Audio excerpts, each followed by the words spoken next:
Hello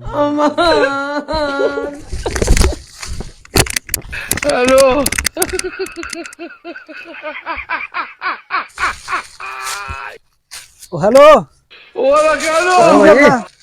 ओ यार तेल थोड़ा जिहा लैन आया इत्थे घर पापड़ जे तलने यार लो भाई ओ इधर आ तेन मैं उदों उठू मोड़िया तू अज इत्थे आ ओ गया मेरा वीर थोड़ा जिहा तेल काढ़ लैन दे यार चाहिदा वा सानू थोड़ा जिहा तेल इधर चल शाबाश है भाई तेरे ओ यार थोड़ा जिहा काढ़ लैन दे तेल इधर आ ओ इधर आ हां भाई की गल ओ यार तेल लैन आया थोड़ा जिहा चाहिदा वा ओ फुल नोड़े निचोड़ांगे तेल निकल आएगा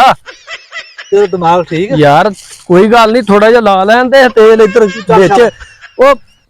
थोड़ा जिहा काढ़ लैन दे मोड़े तो इत्थे आ गया ओ फिर की है यार इन्ना राया तुसी की करना भाई मेरे कच्चा राया नहीं हैगा पूरा दाना बनया है तेल निकल आना वा नहीं है ठीक है तू ठीक आ मैं हुन ठीक हो गया अगे नालों चल ओ यार काढ़ लैन दे थोड़ा जिहा तेल तेन मैं चल ओ यार वेख ला चला जा आ जा बाहर ओ मेरा वीर कोई गल नहीं तू मैनू वेख लिया ते कोई नहीं आ इधर किथों कोई ना कोई रोज पागल मथे लगदा चल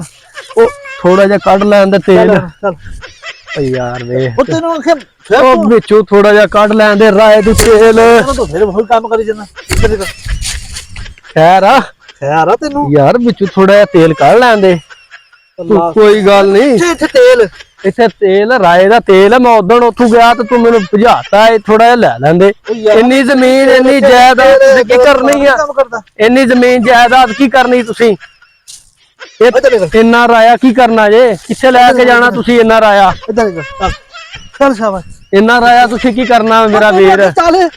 ਉਹ ਰਾਇਆ ਇੰਨਾ ਕੀ ਕਰਨਾ ਧੱਕੇ ਕਿਉਂ ਦੇਣ ਡਿਆ ਵਾ ਭਾਈ ਧੱਕੇ ਕਿਉਂ ਦੇਣ ਡਿਆ ਵਾ ਭਾਈ ਧੱਕੇ ਕਿਉਂ ਦੇਣ ਡਿਆ ਵਾ ਭਾਈ ਖੈਰ ਆ ਤੈਨੂੰ ਓਏ ਐਵੇਂ ਨੂੰ ਡਿੱਗਦਾ ਹੁੰਦਾ ਫੁੱਡੇ ਤੇ ਲੱਗਦੇ ਫਿਰ ਚੱਲ ਸ਼ਾਬਾਸ਼ ਓ ਯਾਰ ਉਹ ਤੂੰ ਆਖੇ ਚੱਲ ਜਾਣਾ ਵਾ ਭਾਈ ਚੱਲ ਜਾਣਾ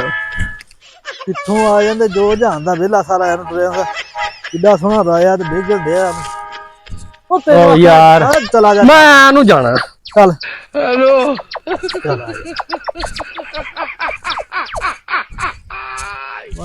ये बड़ी अच्छी बात कही आप। जब बेइज्जती है